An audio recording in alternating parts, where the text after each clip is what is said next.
D'autre part, les mouvements des végétaux n'ont ni la fréquence ni la variété de ceux des animaux. Ils n'intéressent d'ordinaire qu'une partie de l'organisme et ne s'étendent presque jamais à l'organisme entier. Dans les cas exceptionnels où une vague spontanéité s'y manifeste, il semble qu'on assiste au réveil accidentel d'une activité normalement endormie. Bref, si la mobilité et la fixité coexistent dans le monde végétal comme dans le monde animal, la balance est manifestement rompue en faveur de la fixité dans un cas et de la mobilité dans l'autre. Ces deux tendances opposées sont si évidemment directrices des deux évolutions qu'on pourrait déjà définir par elles les deux règnes. Mais fixité et mobilité, à leur tour, ne sont que les signes superficiels de tendances plus profondes encore. Entre la mobilité et la conscience, il y a un rapport évident. Certes, la conscience des organismes supérieurs paraît solidaire de certains dispositifs cérébraux. Plus le système nerveux se développe, plus nombreux et plus précis deviennent les mouvements entre lesquels il a le choix, plus lumineuse aussi est la conscience qui les accompagne. Mais ni cette mobilité, ni ce choix, ni par conséquent cette conscience n'ont pour condition nécessaire la présence d'un système nerveux. Celui-ci n'a fait que canaliser dans des sens déterminés et porter à un plus haut degré d'intensité une activité rudimentaire et vague, diffuse dans la masse de la substance organisée. Plus on descend dans la série animale, plus les centres nerveux se simplifient et se séparent ainsi les uns des autres. Finalement, les éléments nerveux disparaissent, noyés dans l'ensemble d'un organisme moins différencié. Mais il y en est ainsi de tous les autres appareils, de tous les autres éléments anatomiques. Et il serait aussi absurde de refuser la conscience à un animal parce qu'il n'a pas de cerveau, que de le déclarer incapable de se nourrir parce qu'il n'a pas d'estomac. La vérité est que le système nerveux est né, comme les autres systèmes, d'une division du travail. Il ne crée pas la fonction, il la porte seulement à un plus haut degré d'intensité et de précision en lui donnant la double forme de l'activité réflexe et de l'activité volontaire. Pour accomplir un vrai mouvement réflexe, il faut tout un mécanisme monté dans la moelle ou dans le bulbe. Pour choisir volontairement entre plusieurs démarches déterminées, il faut des centres cérébraux, c'est-à-dire des carrefours d'où partent des voies conduisant à des mécanismes moteurs de configuration diverses et d'égale précision. Mais là où ne s'est pas encore produite une canalisation en éléments nerveux, encore moins une concentration en éléments nerveux en un système, il y a quelque chose d'où sortiront, par voie de dédoublement, et le réflexe et le volontaire, quelque chose qui n'a ni la précision mécanique du premier, ni les hésitations intelligentes du second, mais qui, participant à doses infinitésimales de l'un et de l'autre, est une réaction simplement indécise et par conséquent déjà vaguement consciente. C'est dire que l'organisme le plus humble est conscient dans la mesure où il se meut librement. La conscience est-elle ici, par rapport au mouvement, l'effet ou la cause? En un sens, elle est cause, puisque son rôle est de diriger la locomotion. Mais en un autre sens, elle est effet, car c'est l'activité motrice qui l'entretient, et dès que cette activité disparaît, la conscience s'atrophie, ou plutôt s'endort. Chez les crustacés tels que les rhizocéphales, qui ont dû présenter autrefois une structure plus différenciée, la fixité et le parasitisme accompagnent la dégénérescence et la presque disparition du système nerveux. Comme en pareil cas le progrès de l'organisation avait localisé dans des centres nerveux toute l'activité consciente, on peut conjecturer que la conscience est plus faible encore chez des animaux de ce genre que dans des organismes beaucoup moins différenciés, qui n'ont jamais eu de centre nerveux mais qui sont restés mobiles. Comment alors la plante, qui s'est fixée à la terre et qui trouve sa nourriture sur place, aurait-elle pu se développer dans le sens de l'activité consciente? La membrane de cellulose dont le protoplasme s'enveloppe, en même temps qu'elle immobilise l'organisme végétal le plus simple, le soustrait en grande partie à ces excitations extérieures qui agissent sur l'animal comme des irritants de la sensibilité et l'empêchent de s'endormir. La plante est donc généralement inconsciente. Ici encore, il faudrait se garder des distinctions radicales. Inconscience et conscience ne sont pas deux étiquettes qu'on puisse coller machinalement, l'une sur toute cellule végétale, l'autre sur tous les animaux. Si la conscience s'endort chez l'animal qui a dégénéré en parasite immobile, inversement, elle se réveille, sans doute, chez le végétal qui a reconquis la liberté de ses mouvements, et elle se réveille dans l'exacte mesure où le végétal a reconquis cette liberté. Conscience et inconscience n'en marquent pas moins la direction où se sont développés les deux règnes, en ce sens que, pour trouver les meilleurs spécimens de la conscience chez l'animal, il faut monter jusqu'aux représentants les plus élevés de la série, au lieu que, pour découvrir des cas probables de conscience végétale, il faut descendre aussi bas que possible dans l'échelle des plantes, arriver aux oospores des algues, par exemple, et plus généralement à ces organismes unicellulaires dont on peut dire qu'ils hésitent entre la forme végétale et l'animalité. De ce point de vue, et dans cette mesure, nous définirions l'animal par la sensibilité et la conscience éveillée, le végétal par la conscience endormie et l'insensibilité. En résumé, le végétal fabrique directement des substances organiques avec des substances minérales. Cette aptitude le dispense en général de se mouvoir et, par là même, de sentir. Les animaux, obligés d'aller à la recherche de leur nourriture, ont évolué dans le sens de l'activité locomotrice et par conséquent d'une conscience de plus en plus ample, de plus en plus distincte. Maintenant, que la cellule animale et la cellule végétale dérivent d'une souche commune, que les premiers organismes vivants aient oscillé entre la forme végétale et la forme animale, participant de l'une et de l'autre à la fois, cela ne nous paraît pas douteux. Nous venons, en effet, de voir que les tendances caractéristiques de l'évolution des deux règnes, quoique divergentes, coexistent encore aujourd'hui chez la plante et chez l'animal. La proportion seule diffère.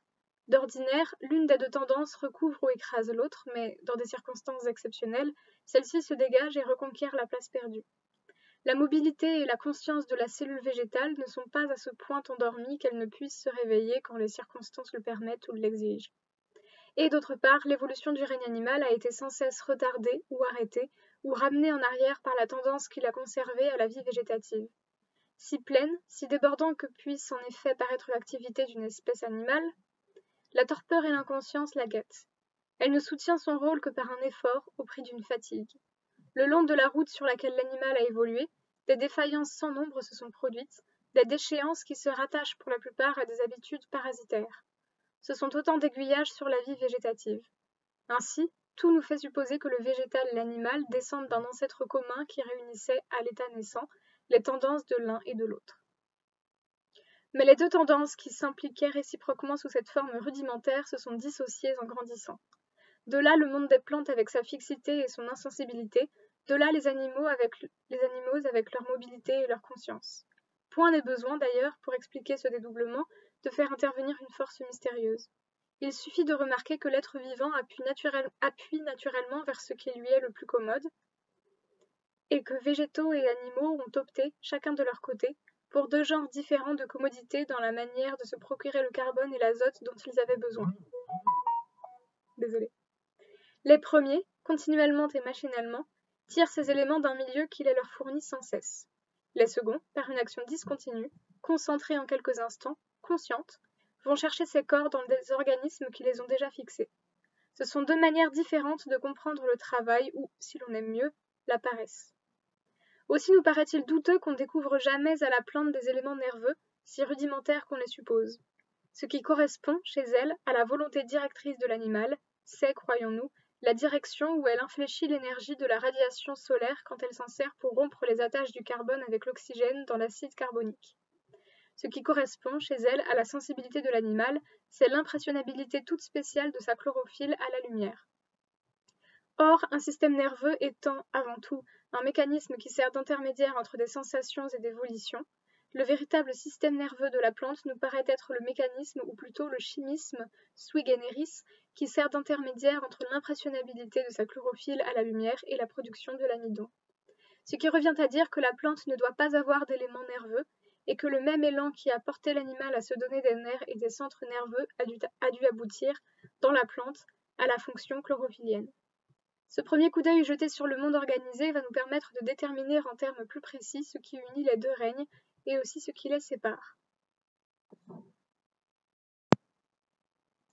Supposons, comme nous le faisions entrevoir dans le précédent chapitre, qu'il y ait au fond de la vie un effort pour greffer, sur la nécessité des forces physiques, la plus grande somme possible d'indétermination. Cet effort ne peut aboutir à créer de l'énergie ou, s'il en crée, la quantité créée n'appartient pas à l'ordre de grandeur sur lequel on prise nos sens et nos instruments de mesure, notre expérience et notre science. Tout se passera donc comme si l'effort visait simplement à utiliser de son mieux une énergie préexistante qu'il trouve à sa disposition. Il n'a qu'un moyen d'y réussir, c'est d'obtenir de la matière une telle accumulation d'énergie potentielle qu'il puisse, à un moment donné, en faisant jouir un déclic, obtenir le travail dont il a besoin pour agir. Lui-même ne possède que ce pouvoir de déclencher. Mais le travail de déclenchement, quoique toujours le même et toujours plus faible que n'importe quelle quantité donnée, sera d'autant plus efficace qu'il fera tomber de plus haut un poids plus lourd, ou, en d'autres termes, que la somme d'énergie potentielle accumulée et disponible sera plus considérable. En fait, la source principale de l'énergie utilisable à la surface de notre planète est le Soleil. Le problème était donc celui-ci. obtenir du soleil que çà et là, à la surface de la Terre, il suspendit partiellement et provisoirement sa dépense incessante d'énergie utilisable, qu'il en emmagasina une certaine quantité, sous forme d'énergie non encore utilisée, dans des réservoirs appropriés d'où elle pourrait ensuite s'écouler au moment voulu, à l'endroit voulu, dans la direction voulue. Les substances dont s'alimente l'animal sont précisément des réservoirs de ce genre. Formées de molécules très complexes qui renferment à l'état potentiel une somme considérable d'énergie chimique, elles constituent des espèces d'explosifs qui n'attendent qu'une étincelle pour mettre en liberté la force emmagasinée. Maintenant, il est probable que la vie tendait d'abord à obtenir, du même coup, et la fabrication de l'explosif et l'explosion qu'il utilise. Dans ce cas, le même organisme qui aurait emmagasiné directement l'énergie de la radiation solaire l'aurait dépensée en mouvement libre dans l'espace. Et c'est pourquoi nous devons présumer que les premiers êtres vivants ont cherché, d'une part, à accumuler sans relâche de l'énergie empruntée au Soleil et, d'autre part, à la dépenser d'une manière discontinue et explosive par des mouvements de locomotion. Les infusoires à chlorophylle, les eugènes, symbolisent peut-être encore aujourd'hui, mais sous une forme étriquée et incapable d'évoluer, cette tendance primordiale de la vie. Le développement divergent des deux règnes correspond-il à ce qu'on pourrait appeler métaphoriquement l'oubli par chaque règne d'une des deux moitiés du programme? Ou bien, ce qui est plus vraisemblable, la nature même de la matière que la vie trouvait devant elle sur notre planète s'opposait-elle à ce que les deux tendances puissent évoluer bien loin ensemble dans un même organisme? Ce qui est certain, c'est que le végétal a appuyé surtout dans le premier sens et l'animal dans le second. Mais si, dès le début, la fabrication de l'explosif avait pour objet l'explosion, c'est l'évolution de l'animal, bien plus que celle du végétal, qui indique en somme la direction fondamentale de la vie. L'harmonie des deux règnes, les caractères complémentaires qu'ils présentent, viendraient donc enfin de ce qu'ils développent deux tendances d'abord fondues en une seule. Plus la tendance originelle et unique grandit, plus elle trouve difficile de maintenir unis dans le même être vivant les deux éléments qui, à l'état rudimentaire, sont impliqués l'un dans l'autre. De là un dédoublement, de là deux évolutions divergentes. De là aussi deux séries de caractères qui s'opposent sur certains points, se complètent sur d'autres, mais qui, soit qu'ils se complètent, soit qu'ils s'opposent, conservent toujours entre eux un air de parenté. Tandis que l'animal évoluait, non sans accident le long de la route, vers une dépense de plus en plus libre d'énergie discontinue, la plante perfectionnait plutôt son système d'accumulation sur place. Nous n'insisterons pas sur ce second point, qu'il nous suffise de dire que la plante a dû être grandement servie à son tour par un nouveau dédoublement, analogue à celui qui s'était produit entre plantes et animaux. Si la cellule végétale primitive dut à elle seule fixer et son carbone et son azote, elle put presque renoncer à la seconde de ces deux fonctions le jour où des végétaux microscopiques appuyèrent exclusivement dans ce sens, se spécialisant d'ailleurs diversement dans ce travail encore compliqué. Les microbes qui fixent l'azote de l'atmosphère et ceux qui, tour à tour, convertissent les composés ammoniacaux en composés nitreux, ceux-ci en nitrates, ont rendu à l'ensemble du monde végétal, par la même dissociation d'une tendance primitivement une, le même genre de service que les végétaux en général rendent aux animaux. Si l'on créait pour ces végétaux microscopiques un règne spécial, on pourrait dire que les microbes du sol, les végétaux et les animaux nous présentent l'analyse, opérée par la matière que la vie avait à sa disposition sur notre planète, de tout ce que la vie contenait d'abord à l'état d'implication réciproque. Est-ce à proprement parler une division du travail? Ces mots ne donneraient pas une idée exacte de l'évolution, telle que nous nous la représentons. Là où il y a division du travail, il y a association et il y a aussi convergence d'efforts. Au contraire, l'évolution dont nous parlons ne s'accomplit jamais dans le sens d'une association, mais d'une dissociation, jamais vers la convergence, mais vers la divergence des efforts. L'harmonie entre termes qui se complètent sur certains points ne se produit pas, d'après nous, en cours de route par une adaptation réciproque. Au contraire, elle n'est tout à fait complète qu'au départ. Elle dérive d'une identité originelle. Elle vient de ce que le processus évolutif, qui s'épanouit en forme de gerbe, écarte les uns des autres, au fur et à mesure de leur croissance simultanée, des termes d'abord si bien complémentaires qu'ils étaient confondus. Il s'en faut d'ailleurs que les éléments en lesquels une tendance se dissocie aient tous la même importance, et surtout la même puissance d'évoluer. Nous venons de distinguer trois règnes différents, si l'on peut s'exprimer ainsi, dans le monde organisé. Tandis que le premier ne comprend que des micro-organismes restés à l'état rudimentaire, animaux et végétaux ont pris leur essor vers de très hautes fortunes. Or, c'est là un fait qui se produit d'ordinaire quand une tendance s'analyse. Parmi les développements divergents auxquels elle donne naissance, les uns continuent indéfiniment, les autres arrivent plus ou moins vite au bout de leur rouleau. Ces derniers ne proviennent pas directement de la tendance primitive, mais de l'un des éléments dans lesquels elle s'est divisée. Ce sont des développements résiduels, effectués et déposés en cours de route par quelques tendances vraiment élémentaires qui continuent, elles, à évoluer. Quant à ces tendances vraiment élémentaires, elles portent, croyons-nous, une marque à laquelle on les reconnaît. Désolée si jamais vous entendez ma mère au téléphone. Cette marque est comme la trace, encore visible en chacune d'elles, de ce que renfermait la tendance originelle dont elle représente les directions élémentaires. Les éléments d'une tendance ne sont pas comparables, en effet, à des objets juxtaposés dans l'espace et exclusifs les uns des autres, mais plutôt à des états psychologiques dont chacun, quoiqu'il soit d'abord lui-même, participe cependant des autres et renferme ainsi virtuellement toute la personnalité à laquelle il appartient. Il n'y a pas de manifestation essentielle de la vie, disions-nous, qui ne nous présente, à l'état rudimentaire ou virtuel, les caractères des autres manifestations. Réciproquement, quand nous rencontrons sur une ligne d'évolution le souvenir, pour ainsi dire de ce qui se développe le long des autres lignes, nous devons conclure que nous avons affaire aux éléments dissociés d'une même tendance originelle. En ce sens, végétaux et animaux représentent bien les deux grands développements divergents de la vie. Si la plante distingue de l'animal par la fixité et l'insensibilité, mouvement des consciences sommeille en elle comme des souvenirs qui peuvent se réveiller. D'ailleurs, à côté de ces souvenirs normalement endormis, il y en a d'éveillés et d'agissants. Ce sont ceux dont l'activité ne gêne pas le développement de la tendance élémentaire elle-même. On pourrait énoncer cette loi.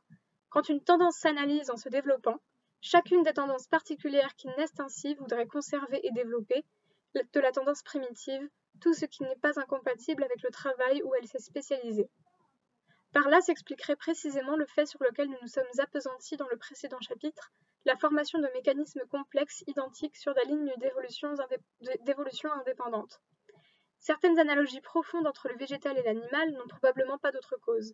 La génération sexuée n'est peut-être qu'un luxe pour la plante, mais il fallait que l'animal y vînt, et la plante a dû y être portée par le même élan qui poussait l'animal, élan primitif, originel, antérieur au dédoublement des deux règnes.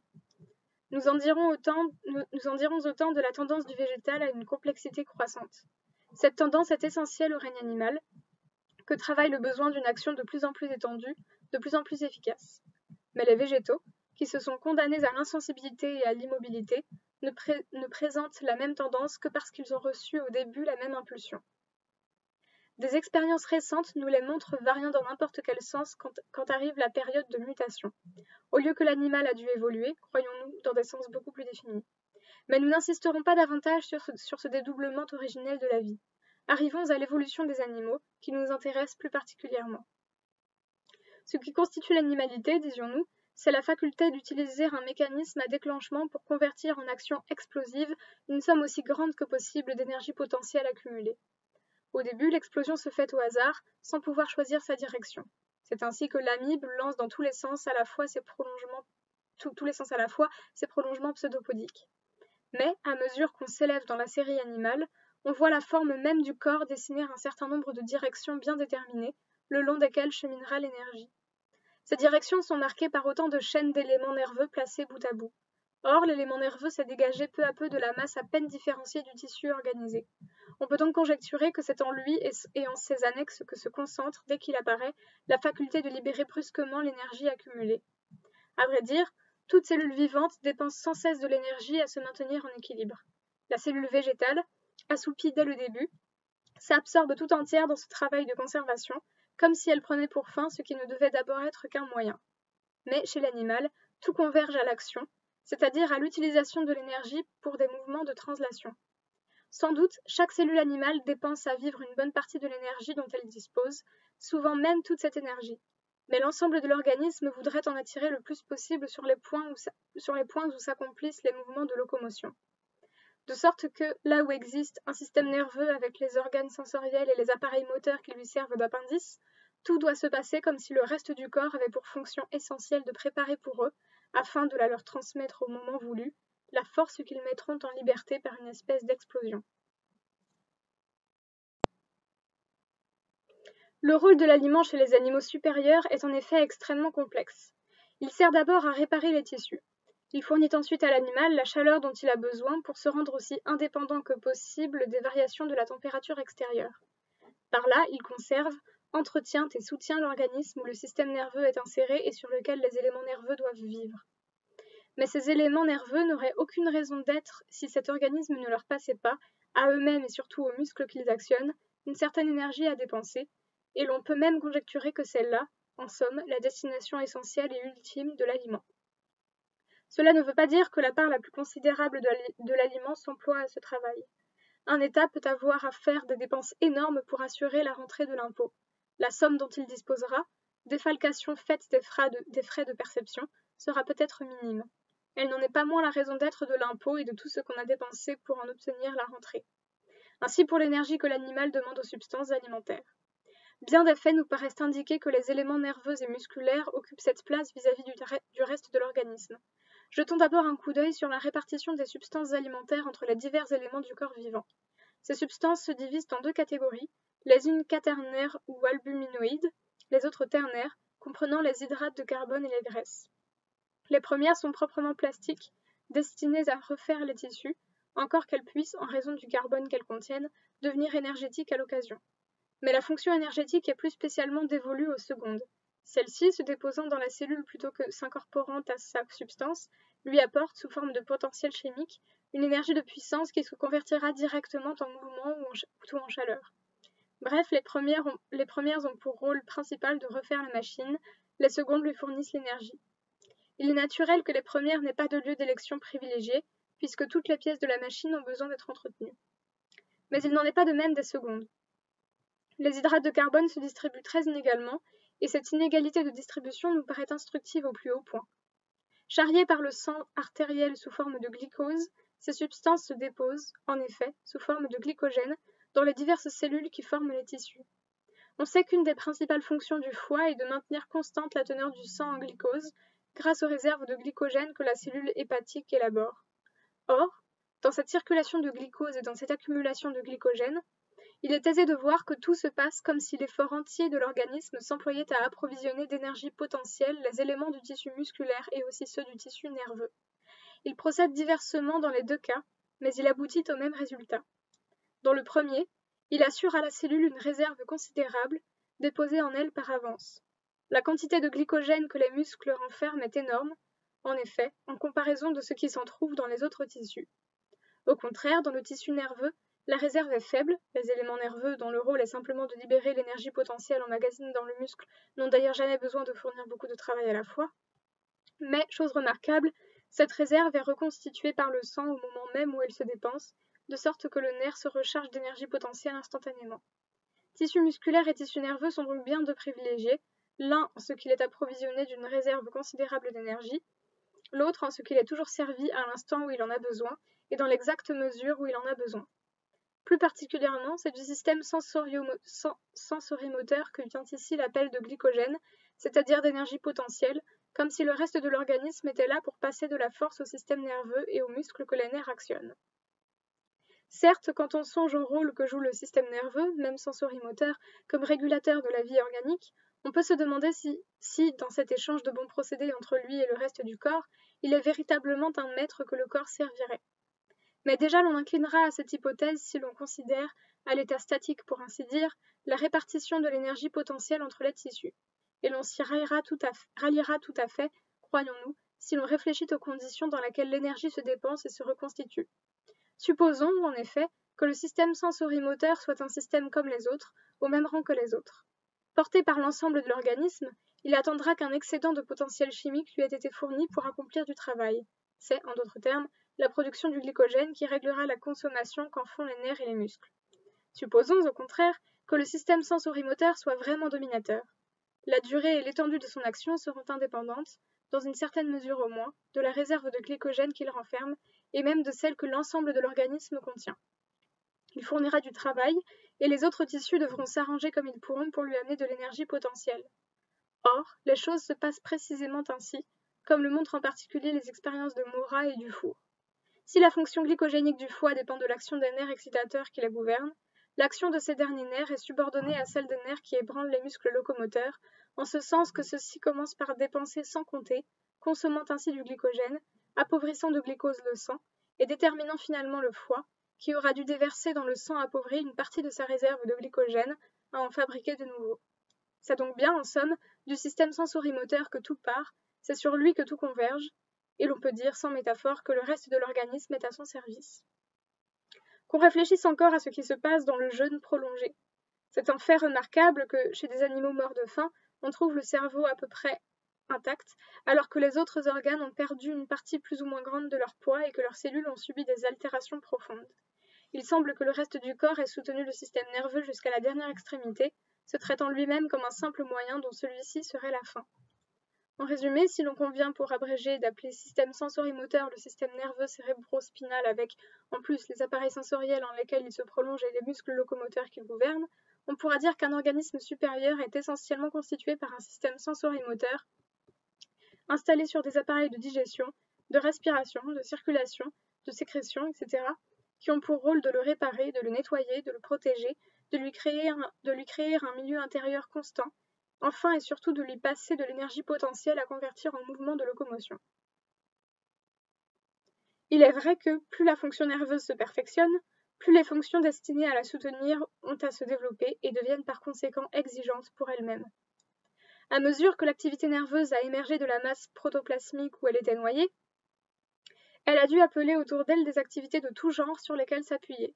Celles-ci ne pouvaient se développer que sur d'autres activités, qui en impliquaient d'autres encore, indéfiniment. C'est ainsi que la complication de fonctionnement des organismes supérieurs va à l'infini. L'étude d'un de ces organismes nous fait donc tourner dans un cercle, comme si tout y servait de moyen à tout.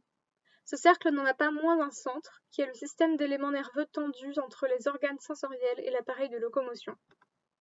Nous ne nous appesantirons pas ici sur un point que nous avons longuement traité dans un travail antérieur. Rappelons seulement que le progrès du système nerveux s'est effectué tout à la fois dans le sens d'une adaptation plus précise des mouvements et dans celui d'une plus grande latitude laissée à l'être vivant pour choisir entre eux. Ces deux tendances peuvent paraître antagonistes, et elles le sont en effet. Une chaîne nerveuse, même sous sa forme la plus rudimentaire, arrive cependant à les réconcilier. D'une part, en effet, elle dessine une ligne bien déterminée entre un point et un autre point de la périphérie, celui-là sensoriel et celui-ci moteur. Elle a donc canalisé une activité d'abord diffuse dans la masse protoplasmique. Mais, d'autre part, les éléments qui la composent sont probablement discontinus. En tout cas, à supposer qu'ils s'anastomosent entre eux, ils présentent une discontinuité fonctionnelle, car chacun d'eux se termine par une espèce de carrefour où, sans doute, l'influx nerveux peut choisir sa route. De la plus humble monère jusqu'aux insectes les mieux doués, jusqu'aux vertébrés les plus intelligents, le progrès réalisé a été surtout un progrès du système nerveux avec, à chaque degré, toutes les créations et complications de pièces que ce progrès exigeait. Comme nous le faisions pressentir dès le début de ce travail, le rôle de la vie est d'insérer de l'indétermination dans la matière. Indéterminée, je veux dire imprévisible, sous les formes qu'elle crée au fur et à mesure de son évolution. De plus en plus indéterminée aussi, je veux dire de plus en plus libre, est l'activité à laquelle ces formes doivent servir de véhicule. Un système nerveux, avec des neurones placés bout à bout de telle manière qu'à l'extrémité de chacun d'eux s'ouvrent des voies multiples où autant de questions se posent, est un véritable réservoir d'indétermination. Que l'essentiel de la poussée vitale est passé à la création d'appareils de ce genre, c'est ce que nous paraît montrer un simple coup d'œil jeté sur l'ensemble du monde organisé. Mais sur cette poussée même de la vie, quelques éclaircissements sont indispensables.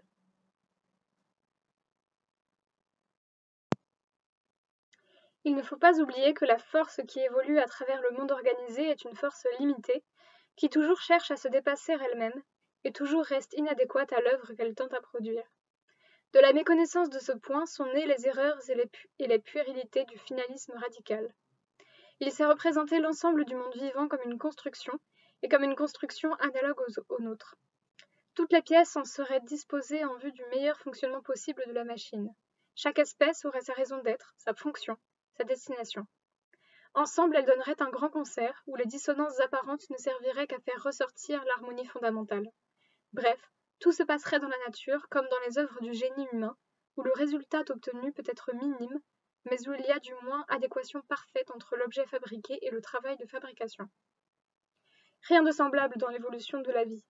La disproportion y est frappante entre le travail et le résultat. De bas en haut du monde organisé, c'est toujours un seul grand effort.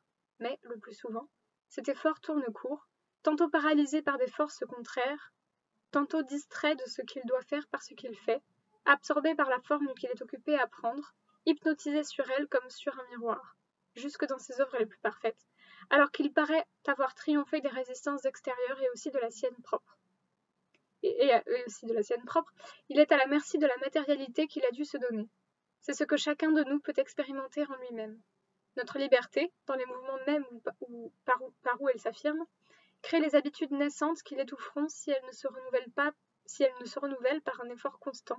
L'automatisme la guette. La pensée la plus vivante se glacera dans la formule qui l'exprime.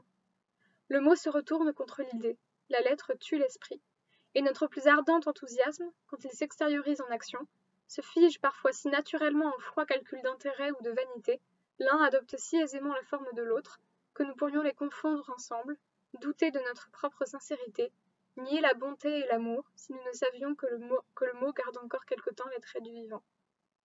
La cause profonde de ces dissonances gît dans une irrémédiable différence de rythme. La vie en général est la mobilité même. Les manifestations particulières de la vie n'acceptent cette mobilité qu'à regret et retardent constamment sur elle. Celle-là va toujours de l'avant, celle-ci voudrait piétiner sur place.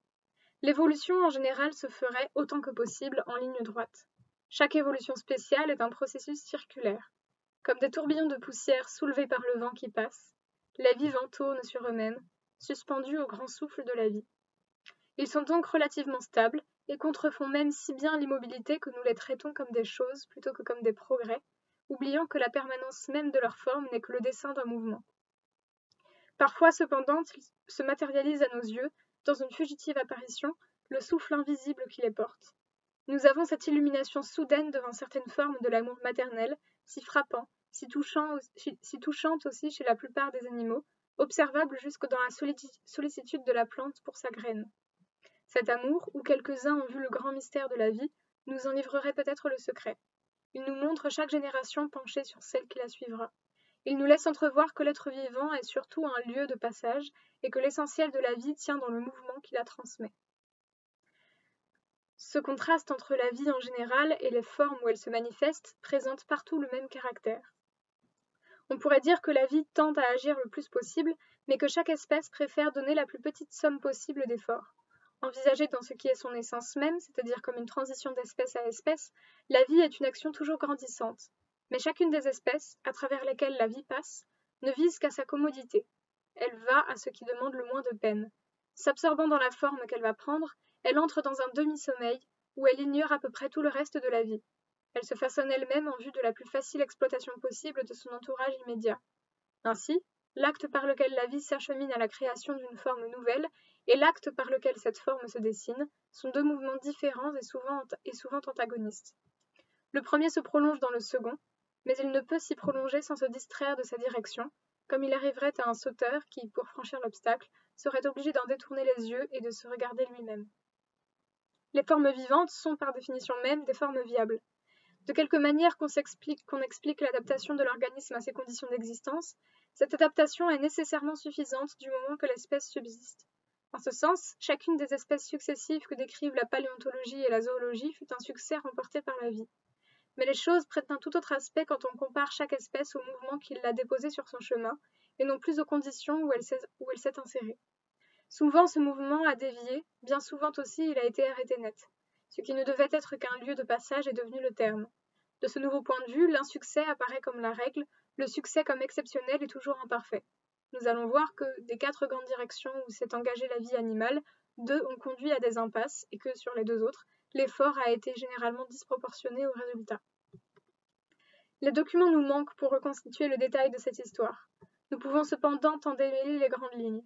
Nous disions qu'animaux et végétaux ont dû se séparer assez vite de leur souche commune, le végétal s'endormant dans l'immobilité, l'animal s'éveillant au contraire de plus en plus et marchant à la conquête d'un système nerveux.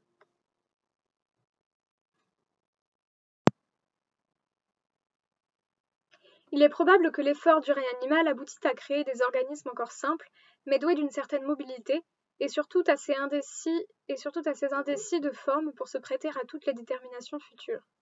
Ces animaux pouvaient ressembler à certains de nos vers, avec cette différence toutefois que les vers aujourd'hui vivants auxquels on les comparera sont les exemplaires vidés et figés des formes infiniment plastiques, grosses d'un avenir indéfini, qui furent la souche commune des échinodermes, des mollusques, des arthropodes et des vertébrés. Un danger les guettait, un obstacle qui faillit sans doute arrêter l'essor de la vie animale. Il y a une particularité dont on ne peut s'empêcher d'être frappé quand on jette un coup d'œil sur la faune des temps primaires. C'est l'emprisonnement de l'animal dans une enveloppe plus ou moins dure, qui devait gêner et souvent même paralyser ses mouvements. Les mollusques d'abord avaient une coquille plus universellement que ceux d'aujourd'hui. Les arthropodes en général étaient pourvus d'une carapace. C'étaient des crustacés. Les plus anciens poissons eurent une enveloppe osseuse d'une dureté extrême. L'explication de ce fait général doit être cherchée, croyons-nous, dans une tendance des organismes mous à se défendre les uns contre les autres en se rendant, autant que possible, indévorables.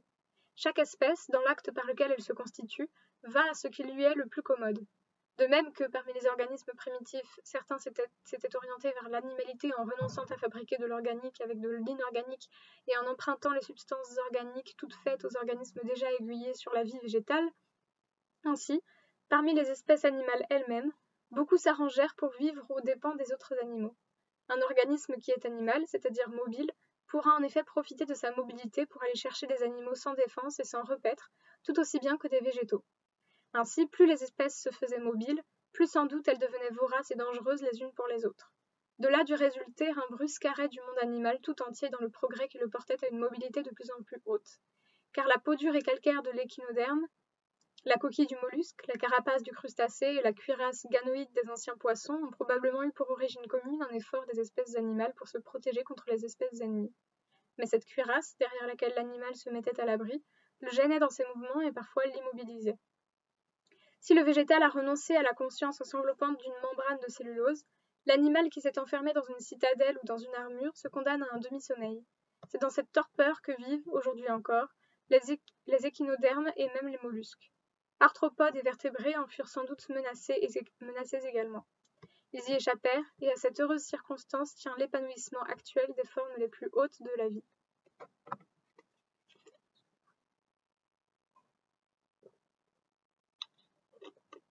Dans deux directions, en effet, nous voyons la poussée de la vie au mouvement reprendre le dessus. Les poissons échangent leurs cuirasses ganoïdes pour des écailles. Longtemps auparavant, les insectes avaient paru, débarrassés eux aussi de la cuirasse qui avait protégé leurs ancêtres. À l'insuffisance de leur enveloppe protectrice, ils suppléèrent, les uns et les autres, par une agilité qui leur permettait d'échapper à leurs ennemis et aussi de prendre l'offensive, de choisir le lieu et le moment de la rencontre. C'est un progrès du même genre que nous observons dans l'évolution de l'armement humain. Le premier mouvement est de se chercher un abri.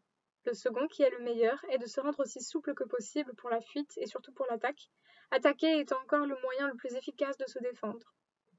Ainsi, le lourd hoplite a été supplanté par le légionnaire, le chevalier bardé de fer a dû céder la place au fantassin libre de ses mouvements, et d'une manière générale, dans l'évolution de l'ensemble de la vie, comme dans celle des sociétés humaines, comme dans celle des destinées individuelles, les plus grands succès ont été pour ceux qui ont accepté les plus gros risques.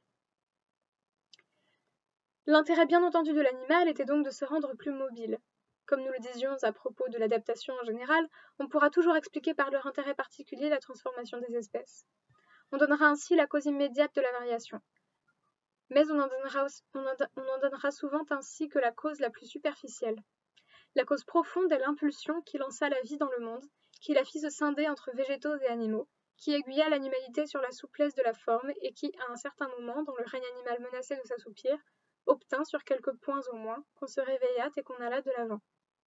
Sur les deux voies, où évoluèrent séparément les vertébrés et les arthropodes, le développement, abstraction faite des reculs liés au parasitisme ou à toute autre cause, a consisté avant tout dans un progrès du système nerveux sensorimoteur.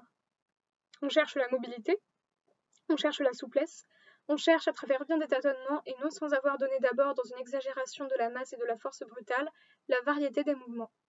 Mais cette recherche elle-même s'est faite dans des directions divergentes. Un coup d'œil jeté sur le système nerveux des arthropodes et sur celui des vertébrés nous avertit des différences. Chez les premiers, le corps est formé d'une série plus ou moins longue d'anneaux juxtaposés. L'activité motrice se répartit alors entre un nombre variable, parfois considérable, d'appendices dont chacun a sa spécialité. Chez les autres, l'activité se concentre sur deux paires de membres seulement, et ces organes accomplissent des fonctions qui dépendent beaucoup moins étroitement de leur forme. L'indépendance devient complète chez l'homme, dont la main peut exécuter n'importe quel travail. Voilà du moins ce qu'on voit. Derrière ce qu'on voit, il y a maintenant ce qu'on devine, deux puissances immanentes à la vie et d'abord confondues, qui ont dû se dissocier en grandissant. Pour définir sa puissance, il faut considérer, dans l'évolution des arthropodes et dans celle des vertébrés, les espèces qui marquent de part et d'autre le point culminant. Comment déterminer ce point? Ici encore, on fera fausse route si l'on vise à la précision géométrique. Il n'existe pas de signe unique et simple auquel on puisse reconnaître qu'une espèce est plus avancée qu'une autre sur une même ligne d'évolution. Il y a des caractères multiples qu'il faut comparer entre eux et peser dans chaque cas particulier pour savoir jusqu'à quel point ils sont essentiels ou accidentels et dans quelle mesure il convient d'en tenir compte. Il n'est pas contestable, par exemple, que le succès soit le critérium le plus général de la supériorité, les deux termes étant, jusqu'à un certain point, synonymes l'un de l'autre. Par succès, il faut entendre, quand il s'agit de l'être vivant, une aptitude à se développer dans les milieux les plus divers, à travers la plus grande variété possible d'obstacles, de manière à couvrir la plus vaste étendue possible de terre. Une espèce qui revendique pour domaine la terre entière est véritablement une espèce dominatrice et par conséquent supérieure. Telle est l'espèce humaine qui représentera le point culminant de l'évolution des vertébrés. Mais tels sont aussi, dans la série des articulés, les insectes et en particulier certains hyménoptères. On a dit que les fourmis étaient maîtresses du sous-sol de la Terre comme l'homme est maître du sol. D'autre part, un groupe d'espèces apparu sur le tard peut être un groupe dégénéré, mais il faut pour cela qu'une cause spéciale de régression soit intervenue. En droit, ce groupe serait supérieur au groupe dont il dérive, puisqu'il correspondrait à un stade plus avancé de l'évolution. Or, l'homme est probablement le dernier venu des vertébrés. Et dans la série des insectes, il n'y a de postérieur à l'hyménoptère que le lépidoptère, c'est-à-dire sans doute une espèce de dégénéré, véritable parasite des plantes à fleurs. Ainsi, par des chemins différents, nous sommes conduits à la même conclusion. L'évolution des arthropodes aurait atteint son point culminant avec l'insecte et en particulier avec les hyménoptères, comme celle des vertébrés avec l'homme. Maintenant, si l'on remarque que nulle part l'instinct n'est aussi développé que dans le monde des insectes, et que dans aucun groupe d'insectes il n'est aussi merveilleux que chez les hyménoptères, on pourra dire que toute l'évolution du règne animal, abstraction faite des reculs vers la vie végétative, s'est accomplie sur deux voies divergentes dont l'une allait à l'instinct et l'autre à l'intelligence. Torpeur végétative, instinct et intelligence, voilà donc enfin les éléments qui coïncidaient dans l'impulsion vitale commune aux plantes et aux animaux, et qui, au cours d'un développement où ils se manifestèrent dans les formes les plus imprévues, se dissocièrent par le seul fait de leur croissance. L'erreur capitale, celle qui, se transmettant depuis Aristote, a vicié la plupart des philosophies de la nature, est de voir dans la vie végétative, dans la vie instinctive et dans la vie raisonnable 3 degrés successifs d'une même tendance qui se développe, alors que ce sont 3 directions divergentes d'une activité qui s'est scindée en grandissant. La différence entre elles n'est pas une différence d'intensité, ni plus généralement de degré, mais de nature. Il importe d'approfondir ce point. De la vie végétale et de la vie animale, nous avons vu comment elles se complètent et comment elles s'opposent. Il s'agit maintenant de montrer que l'intelligence et l'instinct, eux aussi, s'opposent et se complètent. Mais disons d'abord pourquoi l'on est tenté d'y voir des activités dont la première serait supérieure à la seconde et s'y superposerait, alors qu'en réalité ce ne sont pas des choses de même ordre, ni qui se soient succédées l'une à l'autre, ni auxquelles on puisse assigner des rangs. C'est qu'intelligence et instinct, ayant commencé par s'entrepénétrer, conservent quelque chose de leur origine commune. Ni l'un ni l'autre ne se rencontrent jamais à l'état pur. Nous disions que dans la plante peuvent se réveiller la conscience et la mobilité de l'animal qui se sont endormis chez elle, et que l'animal vit sous la menace constante d'un aiguillage sur la vie végétative. Les deux tendances de la plante et de l'animal se pénétraient si bien d'abord qu'il n'y a jamais eu de rupture complète entre elles. L'une continue à hanter l'autre. Partout nous les trouvons mêlées. C'est la proportion qui diffère. Ainsi pour l'intelligence et l'instinct. Il n'y a pas d'intelligence où l'on ne découvre des traces d'instinct, pas d'instinct surtout qui ne soit entouré d'une frange d'intelligence. C'est cette frange d'intelligence qui a été cause de tant de méprise. De ce que l'instinct est toujours plus ou moins intelligent, on a conclu qu'intelligence et instinct sont choses de même ordre, qu'il n'y a entre eux qu'une différence de complication ou de perfection, et surtout que l'un des deux est exprimable en termes de l'autre. En réalité, ils ne s'accompagnent que parce qu'ils se complètent, et ils ne se complètent que parce qu'ils sont différents, ce qu'il y a d'instinctif dans l'instinct étant de sens opposé à ce qu'il y a d'intelligent dans l'intelligence. On ne s'étonnera pas si nous insistons sur ce point. Nous le tenons pour capital. Disons d'abord que les distinctions que nous allons faire seront trop tranchées, précisément parce que nous voulons définir de l'instinct ce qu'il a d'instinctif et de l'intelligence ce qu'elle a d'intelligent, alors que tout instinct concret est mélangé d'intelligence, comme toute intelligence réelle est pénétrée d'instinct. De plus, ni l'intelligence ni l'instinct ne se prêtent à des définitions rigides. Ce sont des tendances et non pas des choses faites. Enfin, il ne faudra pas oublier que, dans le présent chapitre, nous considérons l'intelligence et l'instinct au sortir de la vie qui les dépose le long de son parcours. Or, la vie manifestée par un organisme est, à nos yeux, un certain effort pour obtenir certaines choses de la matière brute. On ne s'étonnera donc pas si c'est la diversité de cet effort qui nous frappe dans l'instinct et dans l'intelligence, et si nous voyons dans ces deux formes de l'activité psychique, avant tout, deux méthodes différentes d'action sur la matière inerte. Cette matière un peu étroite de les envisager aura l'avantage de nous fournir un moyen objectif de les distinguer. En revanche, elle ne nous donnera de l'intelligence en général et de l'instinct en général que la position moyenne au-dessus et au-dessous de laquelle ils oscillent constamment tous deux. C'est pourquoi l'on ne devra voir dans ce qui va suivre qu'un dessin schématique, où les contours respectifs de l'intelligence et de l'instinct seront plus accusés qu'il ne le faut, et où nous aurons négligé l'estompage qui vient, tout à la fois, de l'indécision de chacun d'eux et de leur empiètement réciproque l'un sur l'autre. En un sujet aussi obscur, on ne saurait faire un trop grand effort vers la lumière. Il sera toujours aisé de rendre ensuite les formes plus floues, de corriger ce que le dessin aurait de trop géométrique, enfin de substituer à la raideur d'un schéma la souplesse de la vie. À quelle date faisons-nous remonter l'apparition de l'homme sur la Terre? Aux temps où se fabriquèrent les premières armes, les premiers outils. On n'a pas oublié la querelle mémorable qui s'éleva autour de la découverte de bouchers et de pertes dans la carrière de Moulin-Quignon. La question était de savoir si l'on avait affaire à des haches véritables ou à des fragments de silex brisés accidentellement. Mais que, si c'étaient des hachettes, on fût bien en présence d'une intelligence, et plus particulièrement de l'intelligence humaine, personne un seul instant n'en douta. Ouvrons d'autre part un recueil d'anecdotes sur l'intelligence des animaux. Nous verrons qu'à côté de beaucoup d'actes explicables par l'imitation, ou par l'association automatique des images, il en est que nous n'hésitons pas à déclarer intelligents. En première ligne figurent ceux qui témoignent d'une pensée de fabrication, soit que l'animal arrive à façonner lui-même un instrument grossier, soit qu'il utilise à son profit un objet fabriqué par l'homme. Les animaux qu'on classe tout de suite après l'homme au point de vue de l'intelligence, les singes et les éléphants, sont ceux qui savent employer, à l'occasion, un instrument artificiel.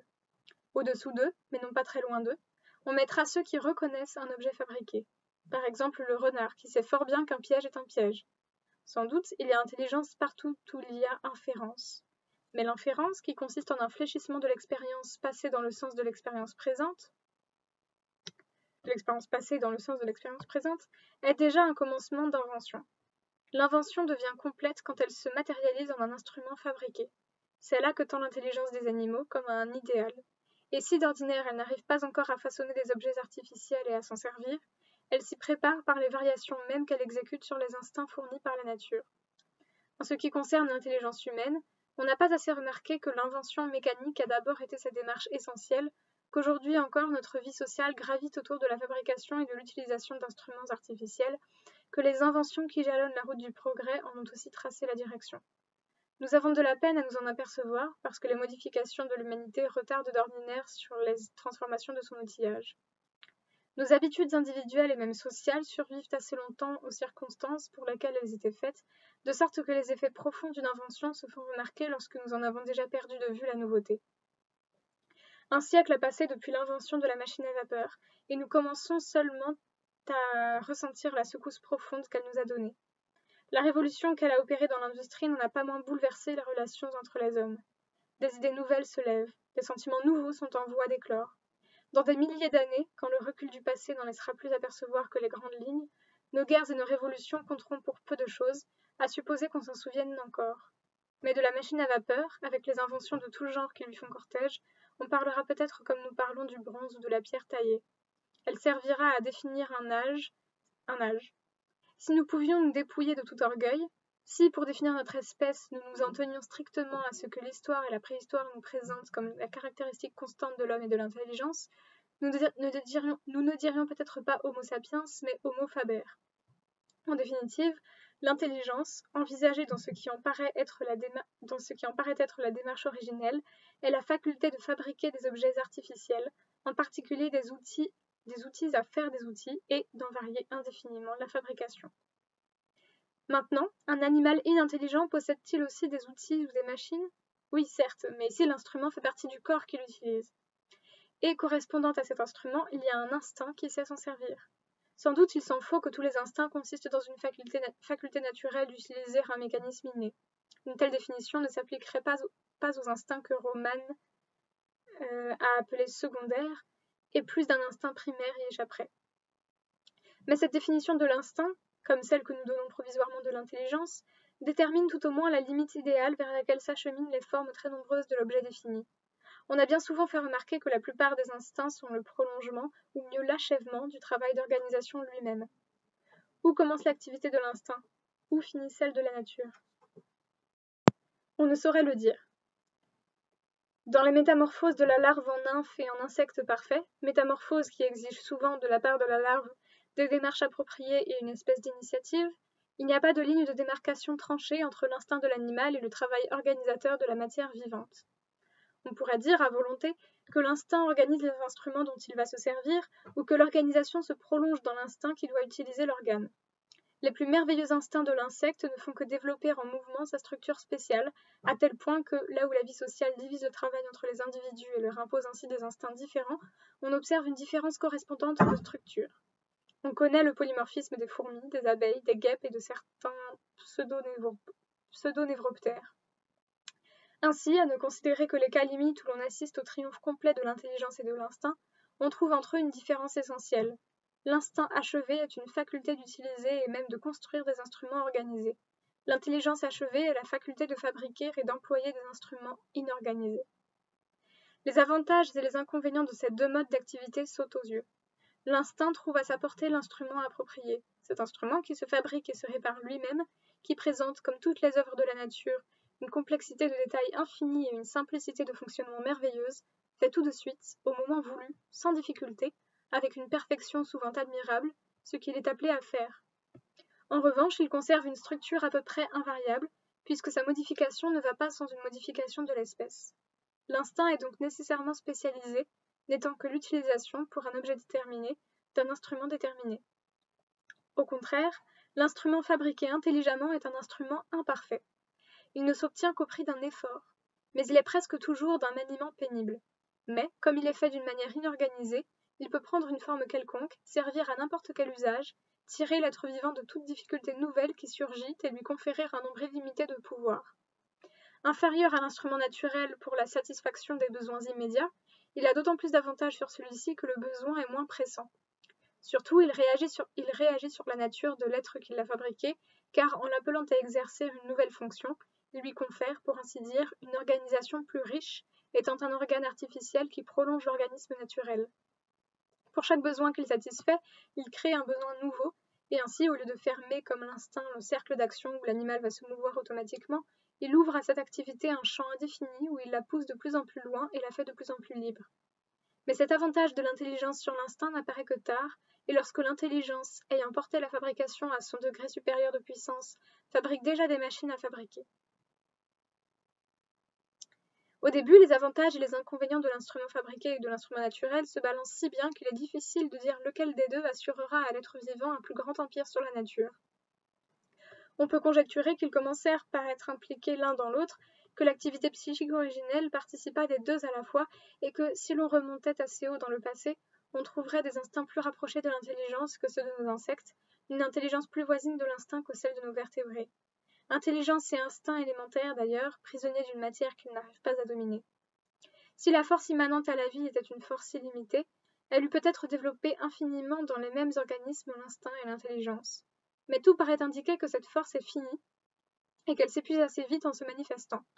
Il lui est difficile d'aller loin dans plusieurs directions à la fois. Il faut qu'elle choisisse. Or, elle a le choix entre deux manières d'agir sur la matière brute. Elle peut fournir cette action immédiatement en se créant un instrument organisé avec lequel elle travaillera, ou bien elle peut la donner immédiatement dans un organisme qui, au lieu de posséder naturellement l'instrument requis, le fabriquera lui-même en façonnant la matière inorganique. De là l'intelligence et l'instinct, qui divergent de plus en plus en se développant, mais qui ne se séparent jamais tout à fait l'un de l'autre. D'un côté, en effet, l'instinct le plus parfait de l'insecte s'accompagne de quelques lueurs d'intelligence, ne fût-ce que dans le choix du lieu, du moment et des matériaux de la construction. Quand, par extraordinaire, des abeilles nidifient à l'air libre, elles inventent des dispositifs nouveaux et véritablement intelligents pour s'adapter à ces conditions nouvelles. Mais d'autre part, l'intelligence a encore plus besoin de l'instinct que l'instinct de l'intelligence. Donc l'intelligence a encore plus besoin de l'instinct que l'instinct de l'intelligence, car façonner la matière brute suppose déjà chez l'animal un degré supérieur d'organisation où il n'a pu s'élever que sur les ailes de l'instinct. Aussi, tandis que la nature a évolué franchement vers l'instinct chez les arthropodes, nous assistons, chez presque tous les vertébrés, à la recherche plutôt qu'à l'épanouissement de l'intelligence.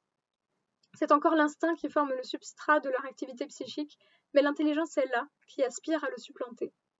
Elle n'arrive pas à inventer des instruments, du moins si c'est elle en exécutant le plus de variations possibles sur l'instinct dont elle voudrait se passer. Elle ne prend tout à fait possession d'elle-même que chez l'homme, et ce triomphe s'affirme par l'insuffisance même des moyens naturels dont l'homme dispose pour se défendre contre ses ennemis, contre le froid et la faim. Cette insuffisance, quand on cherche à en déchiffrer le sens, acquiert la valeur d'un document préhistorique. C'est le congé définitif que l'instinct reçoit de l'intelligence.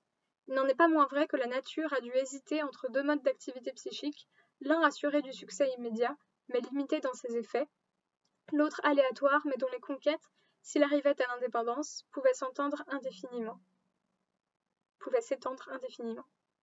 Le plus grand succès fut d'ailleurs remporté, ici encore, du côté où était le plus gros risque.